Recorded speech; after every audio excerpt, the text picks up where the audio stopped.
Assalamualaikum warahmatullahi wabarakatuh. Waalaikumsalam warahmatullahi wabarakatuh. Yang terhormat Ibu Kepala Sekolah dan Ibu Wakil Kepala Sekolah, Ibu Junizar SPDI dan Ibu Sarinanun SPDI, dan yang saya hormati seluruh guru SD Negeri 57 Kota Sabah. Alhamdulillahirabbil alamin, wassalatu wassalamu ala asyrafil anbiya'i wal mursalin wa ala alihi wa sahbihi ajmain. Amma ba'du. Puji syukur kepada Allah Subhanahu wa taala yang telah melimpahkan rahmat dan karunia-Nya kepada kita. Semoga sehingga pada hari ini kita semua dapat berkumpul dalam acara diseminasi budaya positif di Sekolah SD Negeri 27 Kota Sabah pada hari Senin tanggal 20 Agustus 2024 dalam keadaan sehat walafiat tanpa kekurangan apapun. Salawat serta salam senantiasa kita curahkan kepada Nabi Muhammad SAW. Semoga kita termasuk umat yang mendapat syafaat di hari akhir. Amin ya rabbal alamin. Bapak Ibu yang saya hormati, berkenan saya menyampaikan susunan acara pada hari ini. Pertama, pembukaan. Yang kedua, menyanyikan lagu wajib Indonesia Raya. Yang ketiga, sambutan dari kepala sekolah. Yang keempat, kegiatan inti. Dan yang terakhir adalah penutup. Bapak Ibu yang saya hormati, marilah kita buka acara pada hari ini dengan membaca basmalah. Bismillahirrahmanirrahim. Kegiatan yang kedua, menyanyikan lagu Indonesia Raya. Kepada hadirin dimohon berdiri.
Memanggilmu kawan, belajar bergerak mengabdi untuk negeri, guru penggerak majukan pendidikan, guru penggerak penghamba para murid, kreatif rancang pembelajaran, mari potensi tingkatkan prestasi, lahirkan program belajar Pancasila.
Hadirin dipersilakan duduk kembali.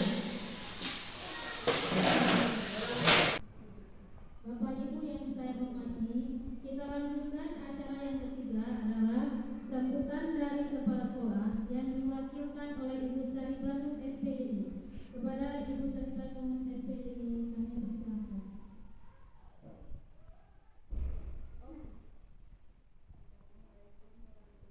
Warahmatullahi wabarakatuh. Waalaikumsalam warahmatullahi wabarakatuh. Alhamdulillah, alhamdulillahirabbil alamin. Wassalatu wassalamu ala sayyidil mursalin wa ala alihi wasahbihi ajmain. Puji dan syukur dan menjaga kepada Allah Taala yang telah memberikan kesehatan dan kekuatan kepada kita untuk dapat berkumpul di ruangan ini. Terima kasih kami ucapkan kepada calon guru penggerak angkatan 11 yang telah bersusah payah berpartisipasi dalam mempersiapkan diri dalam agar menjadi guru penggerak angkatan 11. Kita tahu bahwa guru penggerak itu sangat-sangat diminati di era pendidikan saat sekarang ini. Bisa saya sampaikan. Assalamualaikum warahmatullahi wabarakatuh. Waalaikumsalam warahmatullahi wabarakatuh. Acara selanjutnya adalah kegiatan inti yang akan saya sampaikan sendiri pada hari ini. Baiklah Bapak Ibu semuanya, terima kasih saya ucapkan pada hari ini Bapak Ibu telah meluangkan waktunya untuk hadir di ruangan ini dalam acara diseminasi budaya positif yang akan saya sampaikan sendiri.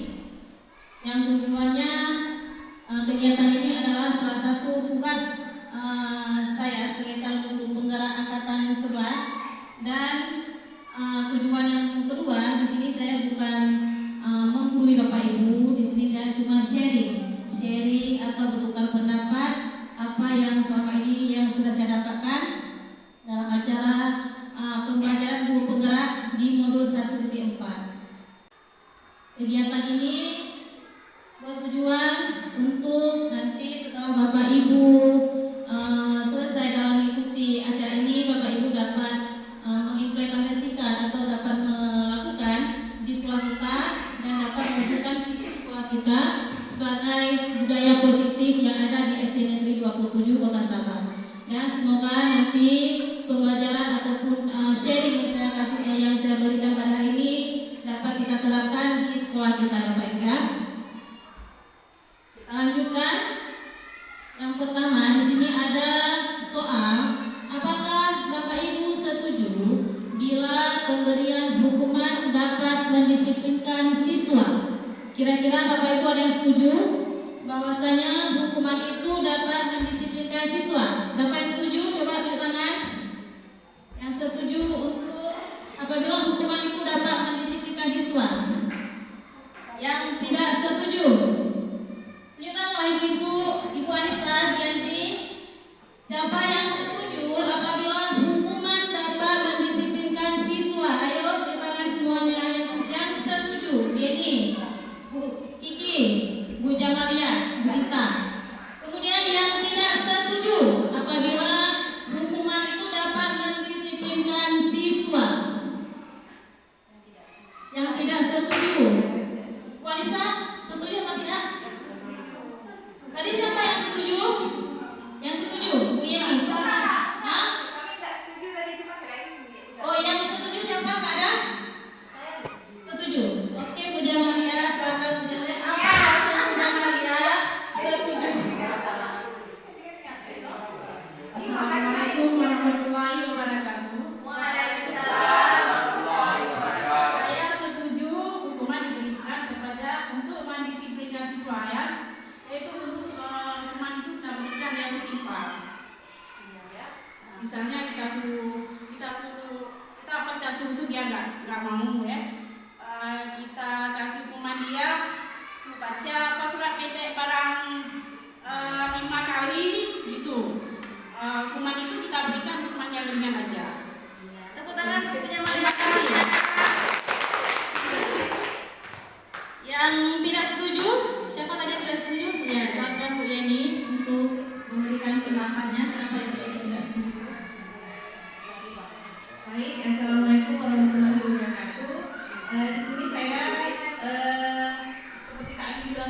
tidak menggurui, tapi hanya ingin memberikan sedikit saran. Kenapa hukuman itu tidak baik dilakukan di dunia pendidikan lagi? Karena ini sudah 2024 ya. Jadi kalau ada murid kita yang melakukan kesalahan atau apa gitu di kelasnya yang kurang baik, kurang menyenangkan, alangkah baiknya tidak memberikan hukuman lagi, karena itu bisa membuat mental atau pola pikir anaknya, ibu nih besok aku buat lagi lah. Adanya juga cuma disuruh nulis satu buku, disuruh berdiri di tiang, nah itu kan dia jadi mikir besok ulang lagi. Hukumannya itu aja, tapi alangkah baiknya jangan dikasih hukuman, tapi cobalah kita melakukan pendekatan lagi dengan siswa kita. Bagaimana cara kita menyelesaikan masalah dia? Nah, masalah dia apa? Dia nggak mau nulis, dia nggak mau melakukan hal apa gitu yang kita suruh. Coba kita lakukan pendekatan, kenapa sayang? Apa yang nggak bisa? Apa yang susah? Coba kita lakukan berbicara, ajak dia berteman baik dengan kita. Nanti kita akan tahu di mana letak seperti misalnya kekurangan apa, maksud apa yang masalah di diri dia itu. Nanti coba kita selesaikan. Terus kita beri dia pemahaman bahwasanya kalau nggak sekarang belajar kapan lagi. Karena sekarang itu di mana-mana mau kerja pun butuhnya skill dan pengetahuan yang luas. Jadi kalau anak-anak yang kita kasih hukuman itu rasanya nanti dia jadi kayak pembangkang. Jadi lebih baik jangan, coba kita lakukan pendekatan lagi dengan anak kita. Karena seharusnya dan sebenarnya itu anak itu adalah sahabat kita. Coba kita dekatkan dia, kita tanya apa sayang, kenapa sayang. Anak yang keras jangan disalahin lagi. Coba kita kasih lembut. Tapi ya itu tadi, memang kesabaran itu nggak ada ukuran ya.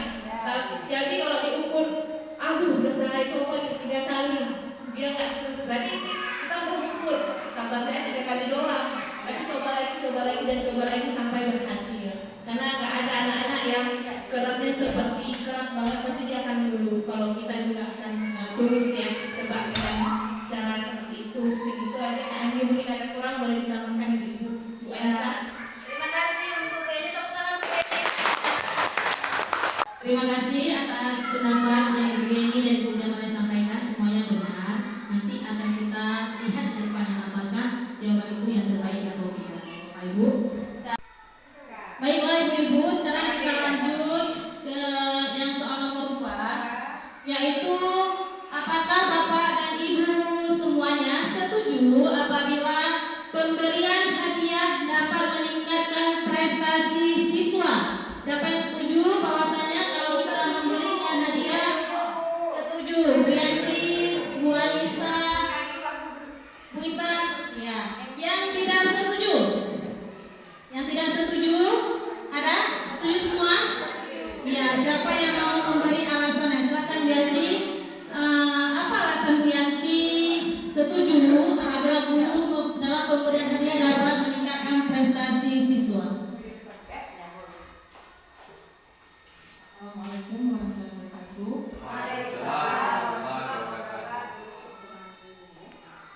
Pemberian hadiah meningkatkan prestasi siswa. Di sini saya berpendapat setuju, karena pemberian hadiah itu kepada siswa saya penting ya Bapak Ibu, karena mungkin untuk meningkatkan motivasi dia, anak-anak senang. Jadi anak-anak tuh kita menyuruh dia menghafal apa di rumah. Kalau bisa itu hasil permen besoknya. Hadiahnya kecil aja Bapak Ibu, kalau saya besar. Jadi kamu ini besok harus dihafal ini, ibu besok hasil permen. Jadi anak-anak lupa sama siswa sama lawannya, kapan kalian bisa gitu. Jadi kalau menurut saya tujuannya lagi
udah coba jawab, kamu jelaskan ya.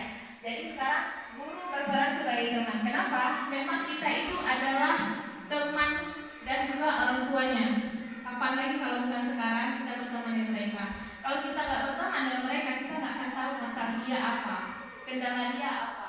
Jadi mungkin di rumah dia itu cuma bermain, belajar dengan orang tuanya. Jadi mungkin ada juga siswa kita ini banyak ya karakternya, banyak ya latar belakangnya.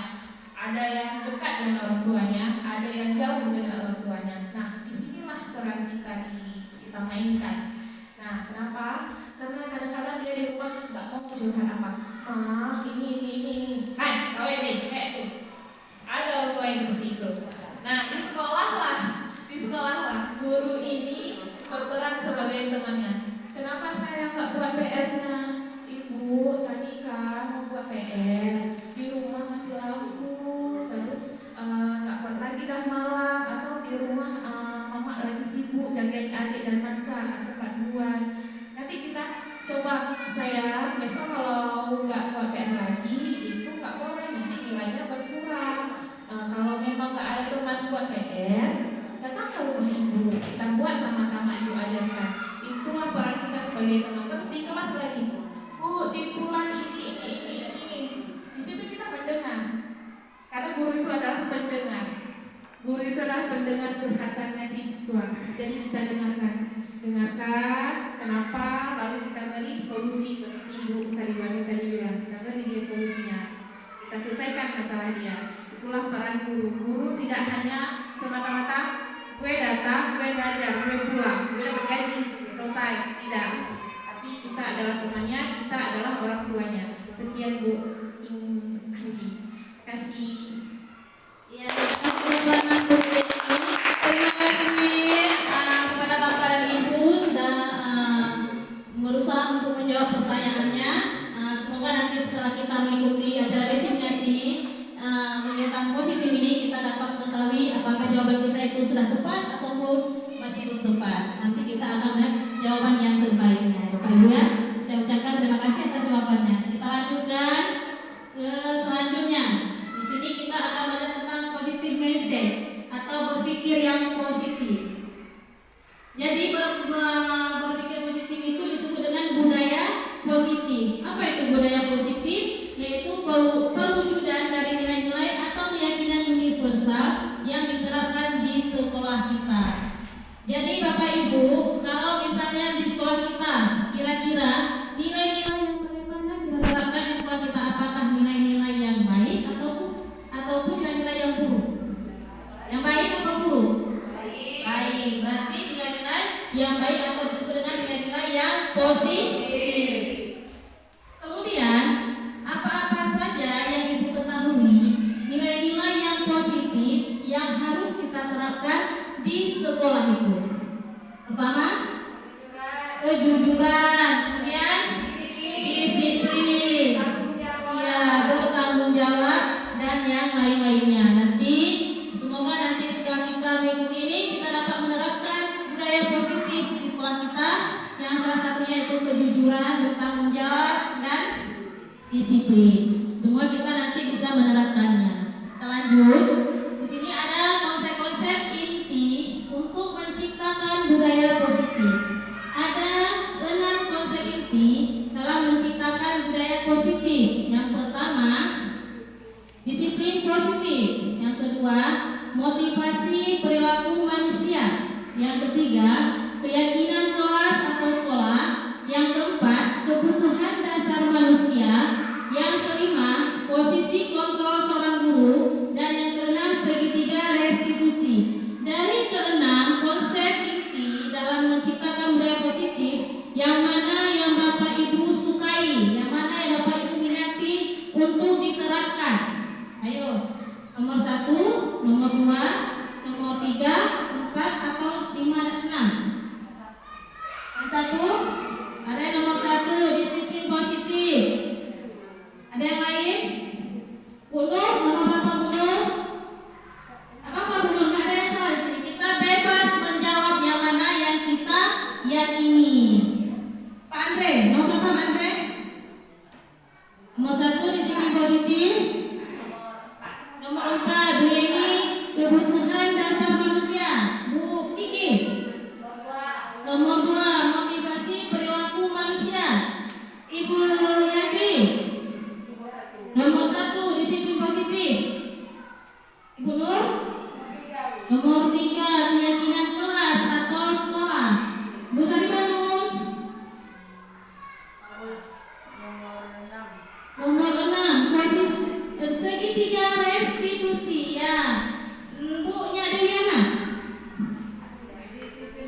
disiplin positif. Oke Ibu, Bapak, itu merupakan suatu pedoman dari Bapak Ibu. Kita lanjut lagi ya Ibu ke depannya. Sekarang kita akan bermain suatu permainan.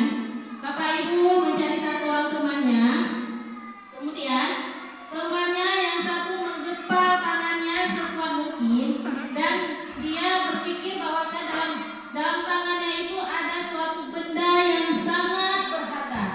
Ya, dia menjaga benda tersebut dalam tangannya. Kemudian temannya satu lagi mencoba untuk menyuruh temannya membuka tangannya. Ya, dengan cara boleh dengan membujuk, boleh dengan menghakimi atau memarahi, boleh dengan menggelitik, boleh dengan menyuap terserah Bapak. Bagaimana caranya sehingga tangan temannya terbuka ataupun temannya mau mempertahankan, itu terserah sama temannya. Sekarang coba kita mulai. Ayo Bapak Ibu mencari temannya dan membagi siapa yang menggepal tangannya, siapa yang berusaha untuk temannya membuka. Ayo ya Bapak Ibu, satu orang yang menggepal tangannya, satu orang yang berusaha untuk membuka tangan temannya. Oke Bapak Ibu, silakan. Ayo silakan mulai. Satu orang merasakan bahwa di tangannya itu ada benda yang paling berharga yang ingin dia miliki. Nah, ya kan? Kemudian temannya ingin orang tersebut melepaskan. Nah, apakah dengan cara mengkritik, apakah dengan cara menyogok, atau cara memarahi, atau membentak? Ya, silakan. 1, 2, 3. Ayo. Oke, udah Bapak Ibu? Iya, oke Bapak Ibu, udah. Tadi Bapak Ibu sudah melakukan suatu permainan ya. Bapak Ibu menggenggam tangannya. Yang ini saya tanyakan tadi, apakah Bapak Ibu membuka atau tidak membuka ketika temannya merayu ataupun menggelitik Bapak Ibu? Ada yang membuka? Ya, ada yang membuka dan ada yang tidak membuka, yang tetap mempertahankannya. Umpama masih mempertahankan bahwasanya dalam dirinya itu ada sesuatu yang paling berharga. Dia tidak ingin memberikan kepada Dewi, ya kan? Dia mempertahankannya sampai akhir permainan, ya kan? Begitu juga Bapak Ibu, yang hari ini saya ingin memberi pendapat saya tentang permainan ini, bahwasanya kita sekarang ini Bapak Ibu mendengar bahwasanya nilai positif itu misalnya salah satunya adalah peraturan, ya kan? Peraturan itu harus kita patuhi. Padahal peraturan itu tidak harus kita patuhi dengan orang lain, tetapi dengan kendali kita sendiri. Tadi Bapak Ibu ketika membuka itu, apakah dengan rayuan atau kendali dan kontrol dari diri sendiri? Kontrol dari diri sendiri. Ya, pikiran kita buka apa enggak ya? Buka apa enggak ya? Nanti itu kontrol diri sendiri. Walaupun Dewi sudah berusaha merayunya, ya kan? Tetap membangun tetap pada pendiriannya. Dia kontrol diri sendiri. Saya tidak akan membukanya, walaupun orang lain merayu ataupun mengkritik ataupun mengasih uang, ya kan?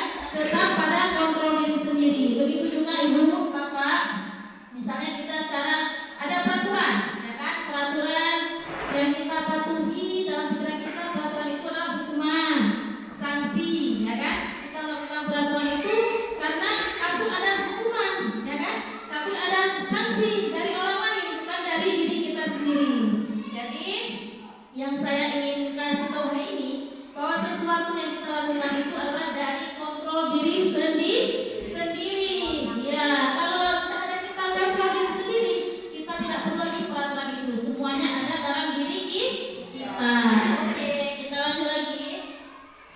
Di sini ada pergeseran paradigma teori kontrol menurut Dr. Handes William Lesser. Di sini ada 4 pergeseran. Yang pertama, ilusi guru mengontrol murid. Nah, sekarang selama ini kita beranggapan bahwa kita guru ini yang mengontrol murid, padahal murid itu yang mengontrol diri sendiri. Contohnya, misalnya ini, siswa diberi tugas oleh guru, tetapi masih juga siswa tersebut tidak mengerjakan tugasnya. Kenapa? Karena tidak dikontrol oleh guru. Tetapi apabila siswa tersebut dapat mengontrol diri sendiri, walaupun tidak ada guru, dia tetap mengerjakan tugasnya. Kemudian ilusi bahwa semua penguatan positif, efektif dan bermanfaat. Kita beranggapan selama ini kalau misalnya positif efektif itu memberi hadiah, memberi reward, itu bermanfaat kepada siswa. Padahal tidak, itu memberi hadiah itu hanya bersifat sementara. Ya, hanya bersifat sementara. Apakah Bapak Ibu mau memberikan hadiah seterusnya untuk siswa? Apabila kita memberikan reward ataupun hadiah kepada siswa, maka siswa itu patokannya, oh saya mau mengerjakan ini nanti dapat hadiah. Ketika kita tidak memberikan hadiah, maka siswa tersebut tidak akan mengerjakannya. Berarti memberikan reward itu bukan suatu hal yang baik, tetapi dia hanya bersifat sementara. Kemudian yang ketiga, ilusi bahwa kritik dan membuat orang merasa bersalah dapat menguatkan karakter. Nah, di sini Ibu, kita sering kan anak-anak kita lagi mengerjakan tugas, misalnya lagi mengatakan, kok ini gambarnya jelek sekali, kita mengkritik, ya kan? Kita tidak mengetahui bahwa dia sudah merasa bersalah, oh jelek ya gambarnya. Dengan kita mengkritik, jadi siswa tersebut mungkin dia akan merasa malas untuk mengerjakan sesuatu. Kemudian yang keempat, ilusi bahwa orang dewasa memiliki hak untuk memaksa. Kita di sini tidak ada hak untuk memaksa, karena siswa itu kita sendiri mempunyai kontrol diri sendiri tanpa harus dipaksa oleh siapapun. Apapun yang dipaksa oleh orang, kalau dalam diri kita sendiri tidak kita tekuni, maka sesuatu yang kita kerjakan tidak akan terlaksana. Selanjutnya, di sini ada bagaimana seseorang bisa berubah dari paradigma stimulus respon kepada pendekatan teori kontrol. Ada dua sini, ada stimulus respon dan teori kontrol. Yang pertama, stimulus kontrol, realitanya kebutuhan kita sama. Kita selama ini berpikir bahwa kebutuhan kita sama, yang sebenarnya dari kontrolnya apa? Realita kita berbeda. Kemudian yang kedua, semua orang melihat hal yang sama. Dari kontrolnya, setiap orang memiliki gambaran yang berbeda. Kemudian kita mencoba mengubah orang agar berpandangan sama dengan kita.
yang kita terapkan selama ini. Kita lanjut di sini. Di sini ada motivasi perilaku manusia. Ada 3 macam motivasi perilaku manusia. Yang ini saya tanyakan sama ibu sama bapak, siapa yang memilih nomor 1 atau nomor 2 dan nomor 3? Yang memilih nomor 1 siapa? Kira-kira kalau bapak selama ini, bapak atau ibu lakukan selama ini, apa motivasi bagaimana yang bapak ibu terapkan selama ini? Apakah menghindari ketidaknyamanan hukuman, mendapat imbalan atau penghargaan, dan yang ketiga menghargai diri dan menjadi orang yang mereka inginkan? Menurut bapak ibu selama ini yang bapak ibu lakukan, yang nomor 1, nomor 2 atau nomor 3? Pak Andre, nomor 1, nomor 2 atau nomor 3? Nomor 1, kita menghindari ketidaknyamanan atau hukuman yang kita ingin terapkan selama ini. Nomor 3, Pak Andre, menghargai diri dan menjadi orang yang mereka inginkan. Oke, Pak Andre. Yang lain? Ini untuk kita ya Bapak Ibu. Yang sudah Ibu rasakan selama ini. Mendapat imbalan? Bu Yedi? Bu Nisa? Nomor 3, Vanessa, menghargai diri dan menjadi orang yang mereka inginkan. Oke, terima kasih ya Bapak Ibu. Selama ini kalau kita lihat di siswa kita motivasi siswa kita itu melakukan sesuatu itu nomor 1 dan nomor 2 siswa kita ya Bapak Ibu ya.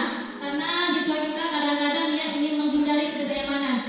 Udah buat PR, udah Bu, padahal dia buat PR itu untuk apa? Dia takut nanti ada hukuman, ya kan? Kemudian mendapat imbalan, oh nanti dikasih hadiah nih kalau saya buat ini ya di siswa kita. Tapi siswa kita belum bisa menghargai dirinya dan menjadi orang yang mereka inginkan, ya kan Bapak Ibu kan?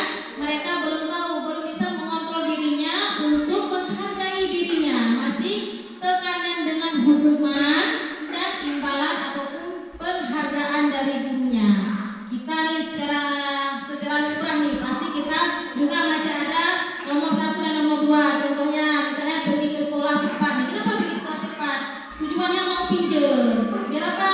Pinjamnya nggak telat. Nanti kalau telat banyak dipotong uangnya TP-nya. Jadi kita mengharap tidak ada hukuman dan mendapat imbalan. Padahal apa? Kita harus mengontrol diri sendiri. Kita pergi sekolah cepat itu untuk apa? Dapat menghargai diri. Bagaimana menghargai diri? Melaksanakan kewajiban kita. Jam berapa kita sekolah? 7:30. Nanti kita memulai sekolahnya dengan diri kita, bukan karena pinjam ya Bapak Ibu ya. Berarti nanti kita akan memperbaiki diri kita sedikit demi sedikit untuk bisa menghargai diri kita menjadi orang yang diinginkan ya Bapak Ibu. Selanjutnya di sini.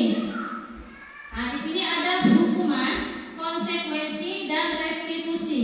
Bisa dibaca Bapak Ibu? Kecil ya. Saya bacakan. Di sini hukuman sesuatu yang menyakitkan harus terjadi. Kalau restitusi, konsekuensi sesuatu harus terjadi. Dan restitusi adalah merupakan pilihan. Menurut Bapak Ibu memilih nomor 1, nomor 2 atau nomor 3. Silakan Bapak Ibu menulis di kertas ini ya.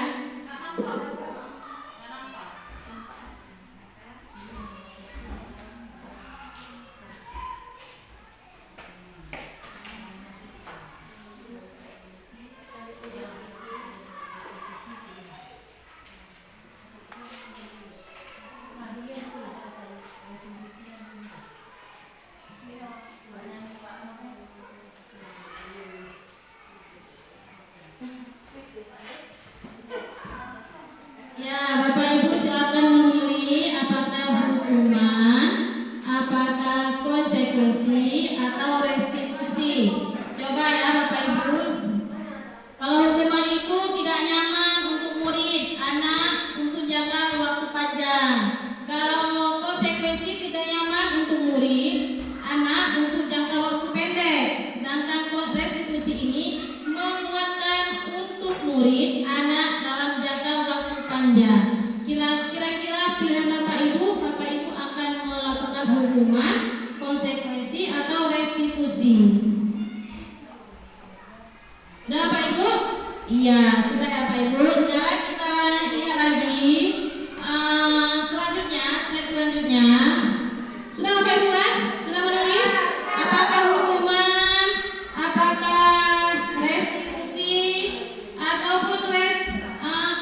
konsekuensi.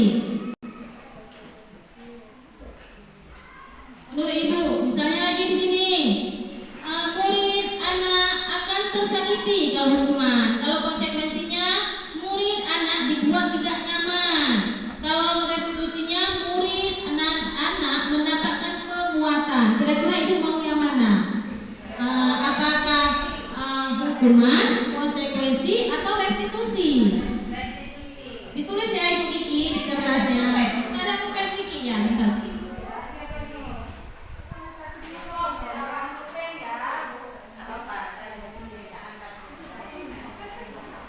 Sudah Bapak Ibu semuanya?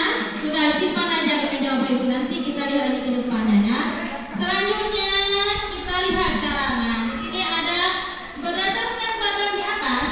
Nah, ada penjelasan tentang hukuman, konsekuensi, dan restitusi. Apa itu hukuman?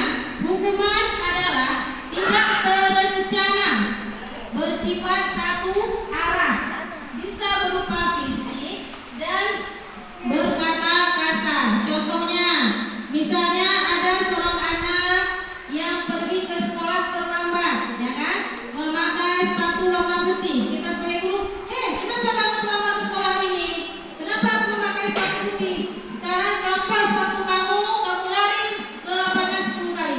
Itu merupakan contoh hukuman satu arah dari guru yang mengasih hukumannya. Berarti itu bersifat satu arah dan dapat merusak fisik dan berkata kasar. Kemudian yang kedua, konsekuensi. Apa itu konsekuensi? Konsekuensi itu bersifat terencana, sudah disepakati. Bentuk-bentuk konsekuensi itu dibuat dari pihak guru.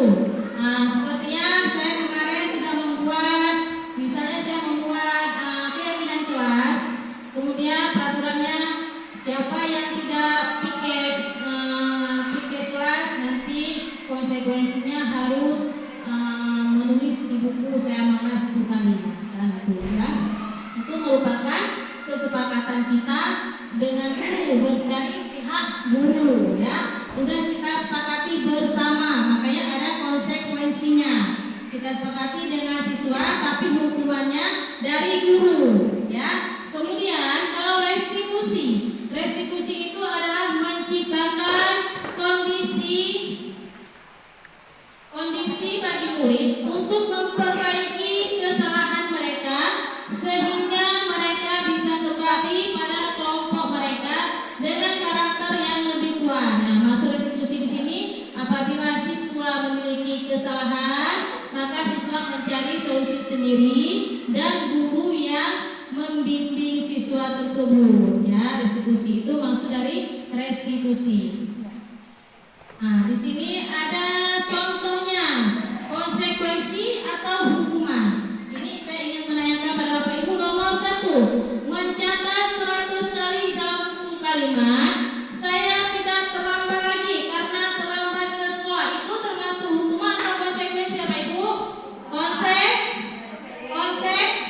Konsekuensi, karena sudah berjanji bahwa dia tidak akan terlambat lagi. Kalau terlambat nanti akan mencatat 100 kali di buku. Nomor 2, lari mengelilingi lapangan basket 2 kali karena terlambat hadir ke sekolah. Hukuman. Yang ketiga, membersihkan coretan yang dibuatnya di meja tulis. Itu konsekuensi atau hukuman? Iya, konsekuensi. Yang selanjutnya, murid diminta untuk push up 15 kali karena tidak menggunakan masker ke sekolah. Konsekuensi. Iya, hukuman.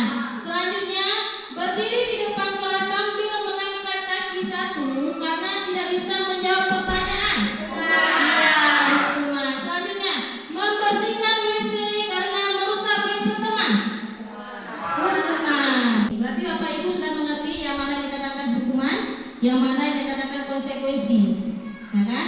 Kalau hukuman itu dari satu arah dari kita. Kalau konsekuensi itu ada kesepakatan. Misalnya kita sudah membuat peraturan kelas, itu dari guru dan sepakat bersama murid. Itu namanya konsekuensi. oleh penghargaan.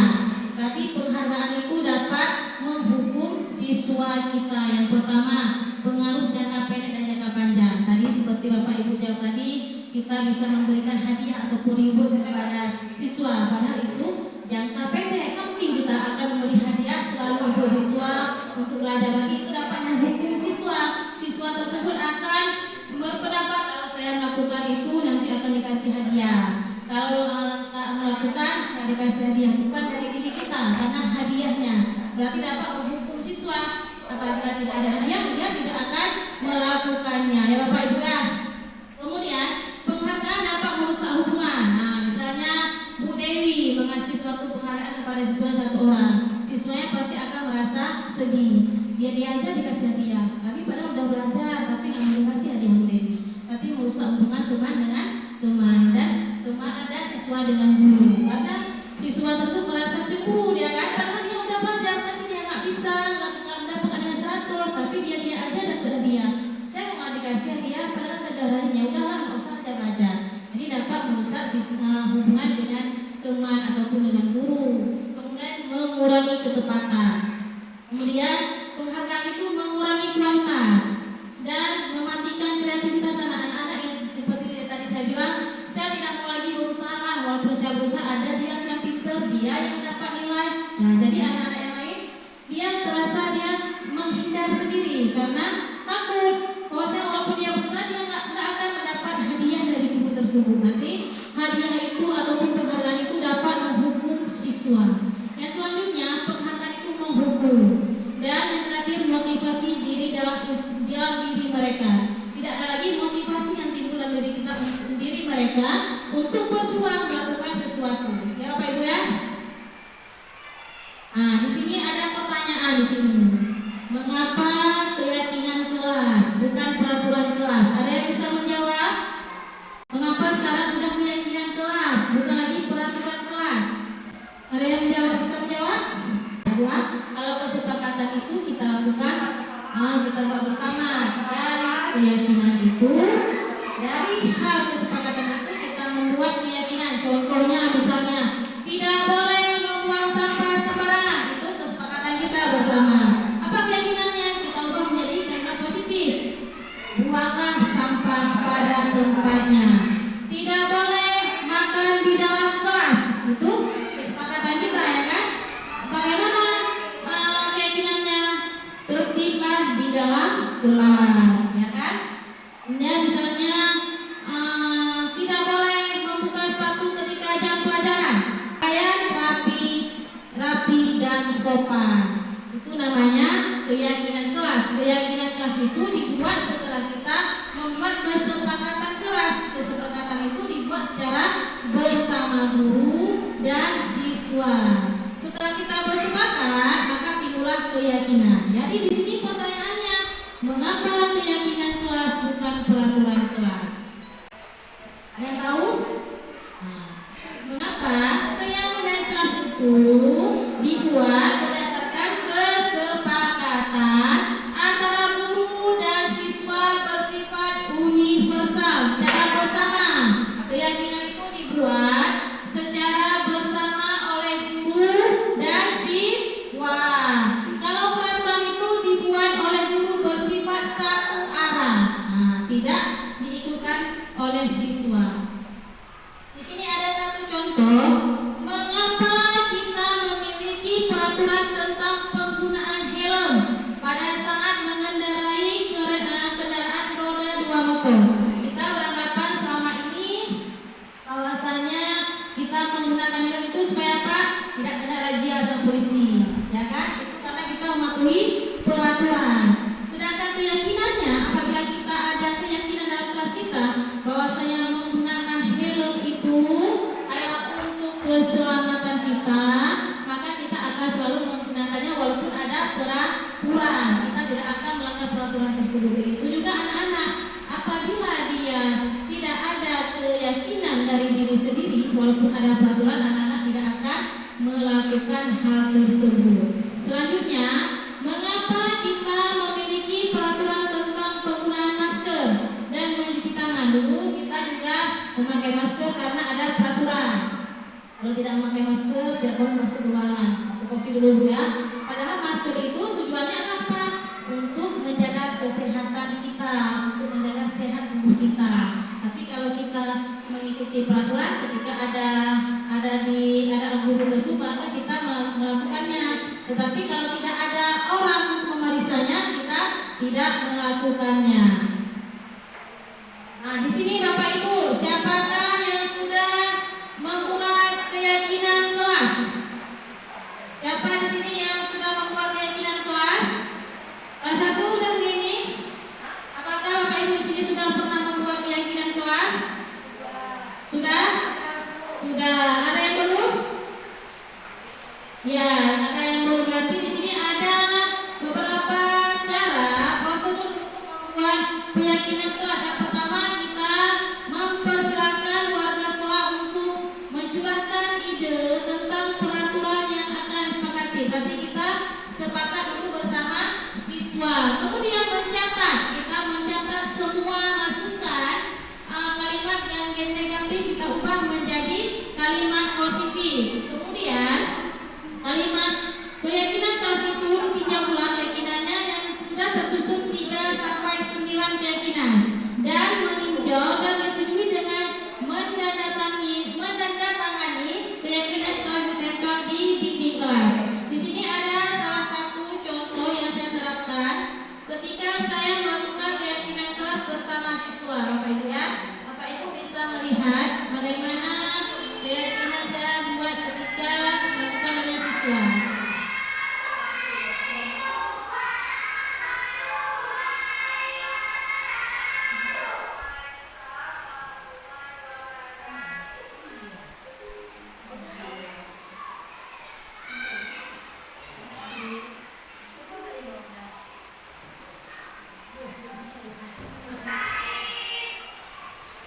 Nah, di sini kita berdoa.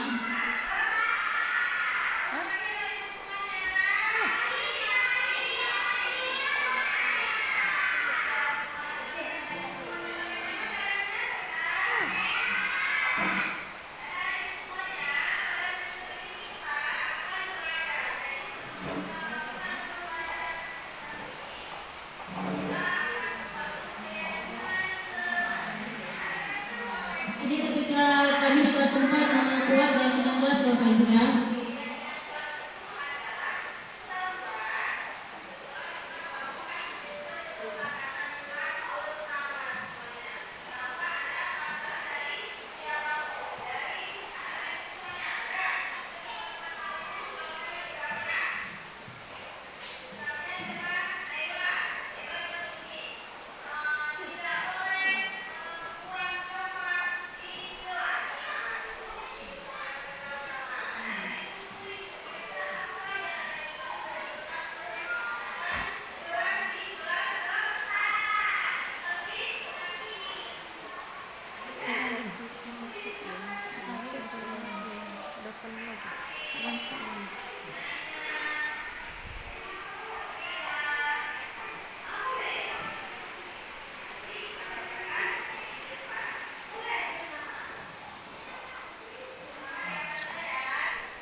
Ini anak-anak menempelkan kesepakatan yang mereka tulis di kertas. Bapak Ibu ya, mereka menempelkan ke depan. Satu orang anak satu di sini. Di sini dia mengelompokkan apa yang sudah anak-anak tersebut.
bersalah? Apakah seorang teman bagi siswa atau pemantau atau manajer? Silakan Bapak Ibu tulis di kertas yang tadi. Apakah Bapak Ibu ingin penghukum selama ini? Apakah pembuat merasa bersalah? Apakah teman, pemantau ataupun manajer? Sudah Bapak Ibu? Sudah disimpan dulu, nanti kita lihat ya. Kita lihat apakah nanti Bapak Ibu setuju dengan yang Bapak Ibu lakukan selama ini. Oke? Sudah Bapak Ibu? Sudah. Kita lanjut ya. Kita sekarang akan menonton video tentang posisi kontrol guru. Di sini yang pertama penghukum ya Bapak Ibu ya, penghukum.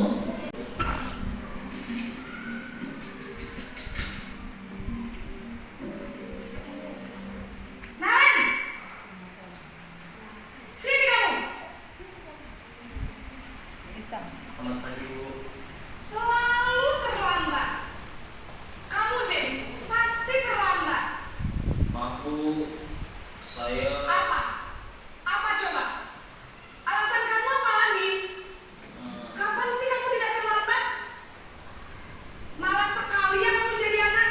saya Dasar pemalas. Gak kapok-kapok sih kamu. Sudah berapa kali terlambat? Sana, kamu keliling lapangan basket 2 kali. kenapa saya harus ke lapangan basket, Bu? Kenapa? Kamu melawan ibu. Berani-beraninya jawab. Sudah terlambat, masih berani jawab pula.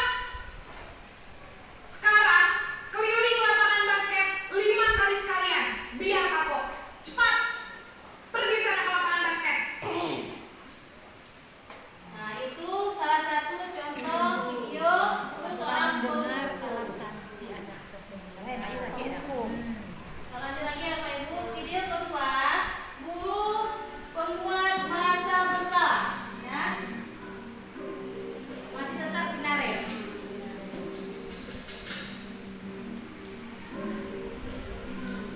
Naren,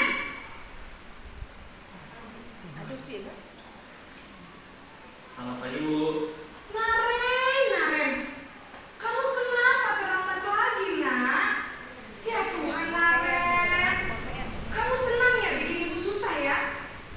Kalau kamu terlambat lagi, nanti ibu yang ditegur bapak kepala sekolah, nak. Disangka ibu tidak bisa membina kamu. Duh, gimana ini? Maaf, Bu. Duh, Gusti Naren. Kamu suka ya kalau ibu ditegur bapak kepala sekolah? Terus, sekarang ibu harus tulis apa yang di buku absen? Ini kamu sudah sering terlambat loh. Ibu harus apa coba? Maaf, Bu. Maaf sekali. Ya sudah, lain kali jangan bikin ibu susah lagi ya nak ya. Ibu tidak akan kuat lagi kalau kamu begini terus. Bisa jantungan kalau ibu ditegur bapak kepala sekolah. Sana cepat ke kelas. Maaf ya, Bu. Maaf sekali. Ya Bapak Ibu, ini adalah video ya posisi pembuat merasa bersalah. Kemudian kita lanjut lagi ketika posisi teman ya. Video kedua sebagai teman bagi siswa.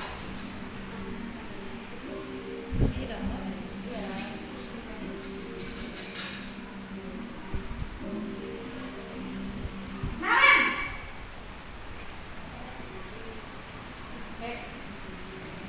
Selamat pagi, Bu. wah, sudah jam berapa ini nak? Terlambat lagi ya sayang. Iya, Bu. Habis tunggu saya lupa bangunkan saya, Bu. Kamu malah menyalahkan ibu kamu. Kamu bukannya anak yang larinya paling kencang. Kok terlambat sih? Iya, Bu. Saya memang terlambat bangun tadi. Jadi biarpun saya lari kencang, tetap gak kekejar, Bu. Ya sudah sana. Nanti lain kali larinya lebih kencang lagi ya. Biar gak terlambat lagi. Bikin seneng ibu. Demi ibu. Bisa kan? Bisa lah, Bu. Ya sudah sana masuk kelas. Ibu beresin absen kamu. Kamu ini ada-ada saja. Ya, itu adalah posisi guru sebagai teman bagi siswanya, kemudian pemantau.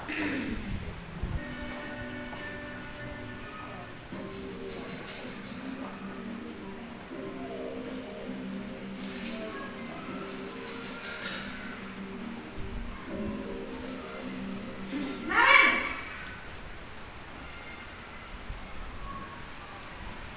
Selamat pagi Bu. Naren, apa peraturan sekolah kita tentang jam berapa kita harus masuk sekolah, nak? Kita harus di sekolah jam 7 Bu. Iya betul, sekarang sudah jam 7.20. Naren sudah tahu konsekuensinya jika terlambat hadir. Paham Bu. Saya harus tinggal kelas pas jam istirahat selama 20 menit. Iya benar, konsekuensinya demikian. Jadi nanti jam 9.30 pas istirahat, kamu harus tinggal di kelas, kerjakan tugas tambahan untuk ketertinggalan kamu, ya? Baik Bu.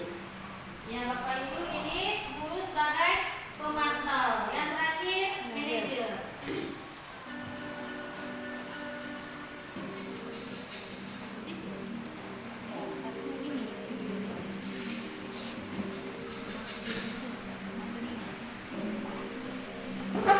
Naren,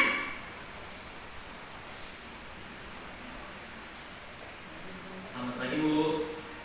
selamat pagi Naren. Maaf Bu, saya terlambat. Iya, sekolah masuknya jam 7, sekarang sudah jam 7.20. Jadi sekarang bagaimana ini Naren? Maaf Bu, saya lupa setel alarm saya semalam. Baiklah, menurut kamu, keyakinan sekolah yang mana yang perlu kamu tingkatkan?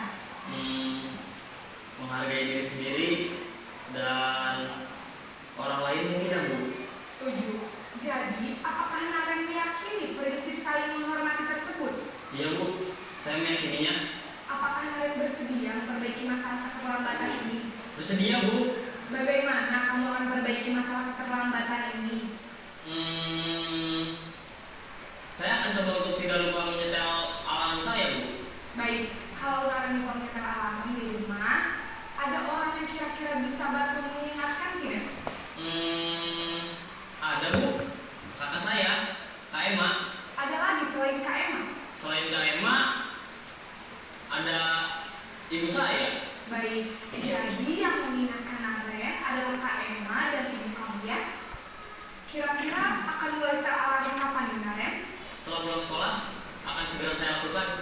Baik, jadi Naren akan setel alarm untuk bangun besok pagi dan akan diingatkan oleh kakak dan ibunda Naren ya? Ada lagi yang mungkin perlu dilakukan Naren? Agar tidak terlambat bangun lagi. Tidak ada Bu.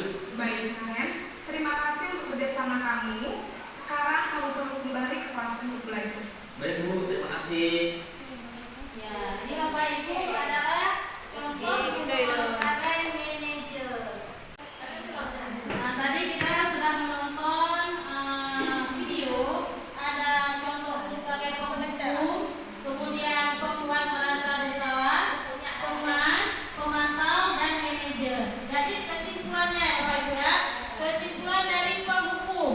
Guru sebagai penghukum tadi menghardik, menunjuk-nunjuk, berpegang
kuliah, ya kan?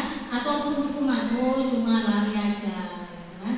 Kemudian tidak sepenuhnya mandiri. Nah selanjutnya yang terakhir manajer, suara ibu tadi netral nggak? Netral. Kemudian terciptanya identitas positif. Kemudian mengajukan pertanyaan, kenapa kamu kemarin melakukan hari ini? Ya, menanyakan pertanyaan, mengajukan pertanyaan, membantu memecahkan masalah. Kenapa kamu terlambat?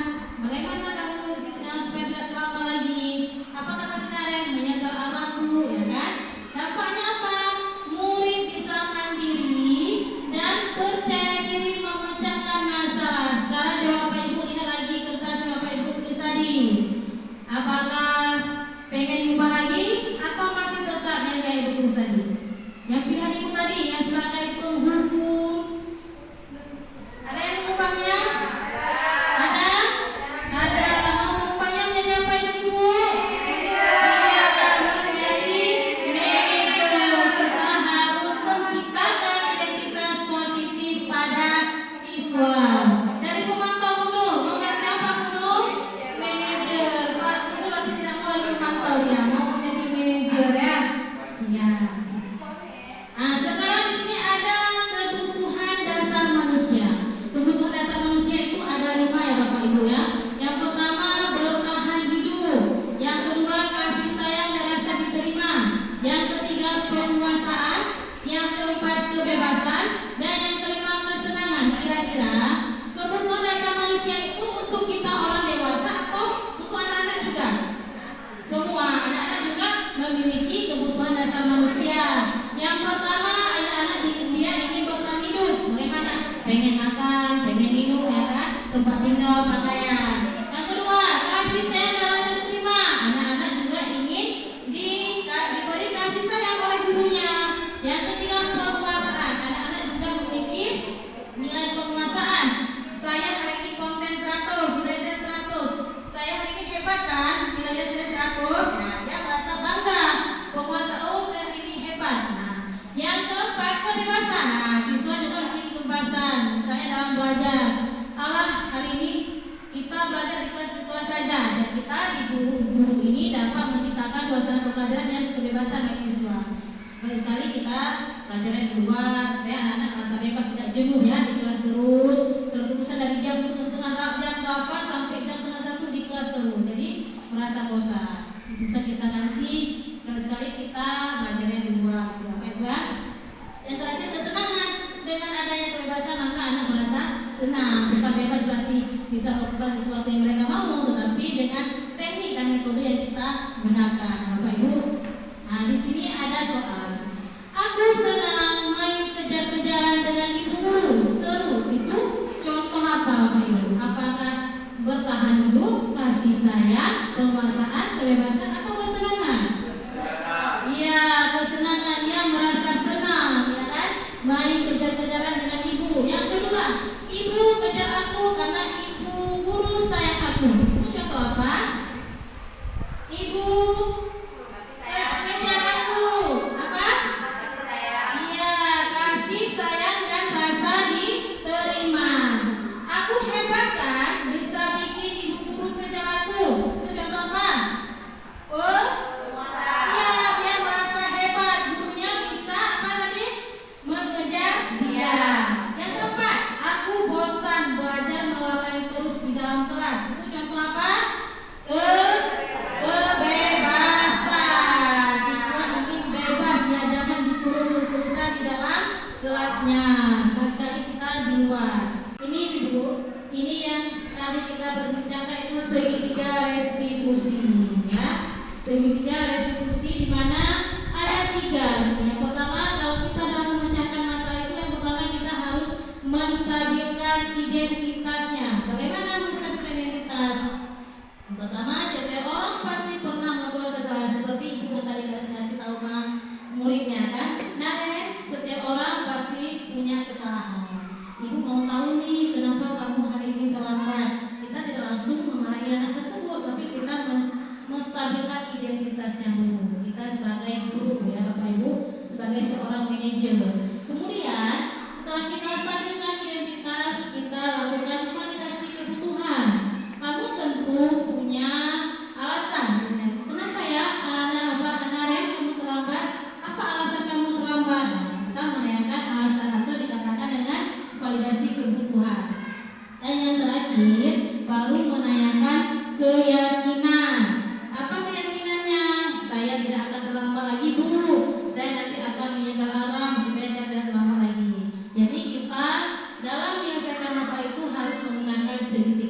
restitusi, yaitu menstabilkan identitas, kemudian memvalidasi kebutuhan, dan yang terakhir adalah menanyakan keyakinan siswa. Maka siswa tidak akan merasa tertekan kalau kita menggunakan segitiga restitusi, ya Bapak Ibu.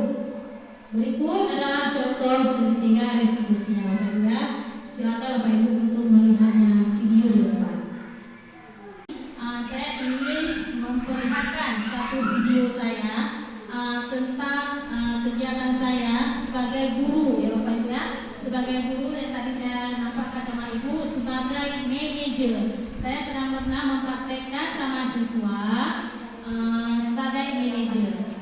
Oke Bapak Ibu, sekarang kita akan melihat skenario, yaitu di sini siswa menyuntik jawaban temannya yang sering kita lihat di kelas, Bapak Ibu ya. Bagaimana cara kita mengatasinya, yaitu dengan cara manajer.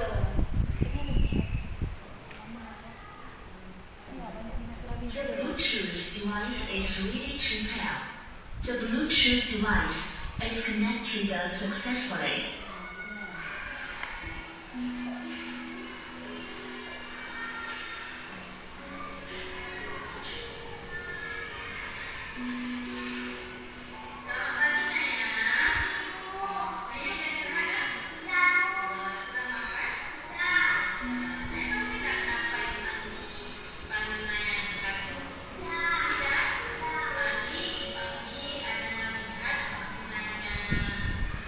Ya,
Ya, karena dia boleh saja setuju, tapi dia dalam jangka pendek. Yang ketiga, guru harus mampu memberikan solusi untuk setiap siswa yang bermasalah. Setuju? Ya. Yang keempat, guru berperan sebagai teman siswa. Setuju? Tidak, karena siswa akan bergantungan pada guru. Jadi Bapak Ibu, sebelum saya menutup, hari ini kan kita saling sharing ya Bapak Ibu ya. Saya di sini bukan guru Bapak Ibu, tapi ini ilmu yang saya dapatkan di guru penggerak di acara di modul 1.4. Jadi sini saya cuma ingin sharing. Mungkin dari penjelasan saya pertama tadi banyak mungkin ada yang Bapak Ibu tidak mengerti atau guru Bapak Ibu ingin menambah Bapak Ibu ataupun ada pertanyaan. Silakan Bapak Ibu, apakah ada pertanyaan?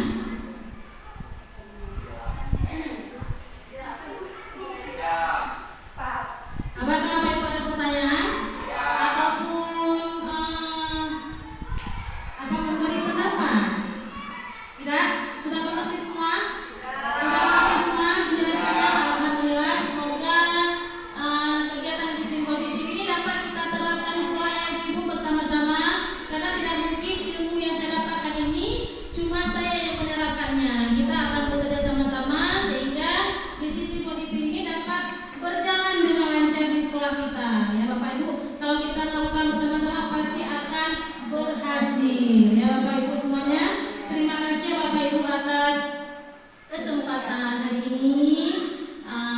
Saya ucapkan banyak-banyak terima kasih sudah mendengarkan ataupun share dari saya ataupun pendapat dari saya. Semoga ini bermanfaat. Semoga kita nanti menjadi guru yang berbudaya positif, dapat mengontrol diri sendiri dan siswa dapat mengontrol diri sendiri tanpa ada paksaan dari siapapun ya Bapak Ibu ya.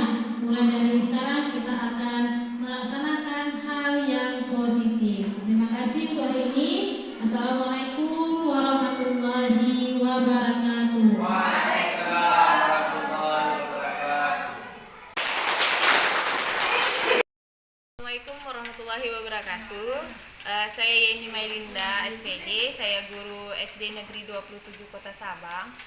Di sini saya ingin menyampaikan apa yang sudah saya dapatkan pada hari ini di kegiatan diseminasi budaya positif yang disampaikan oleh Ibu Anggriani SPD selaku Ibu CGP dari Angkatan 11. Nah, setelah saya mengikuti kegiatan tersebut, kegiatan itu sangat baik dan jadi menambah pengetahuan saya tentang kebiasaan-kebiasaan, keyakinan-keyakinan kelas yang berpihak kepada murid dan yang memberikan atau memberi kesempatan untuk murid berkembang, bertanggung jawab dan hormat. Terima kasih Bu Anggi atas sharing-sharing hari ini karena kegiatan hari ini sangat baik. Assalamualaikum warahmatullahi wabarakatuh. Assalamualaikum warahmatullahi wabarakatuh. Saya yang bernama Ibu Julianti berasal dari SD Negeri 27 Kota Sabang. Setelah saya menyimak dan mengikuti presentasi dari Ibu Anggraini tentang diseminasi budaya positif, saya menjadi lebih paham bagaimana menerapkan budaya positif di sekolah, yaitu umpan balik dari saya. Oke.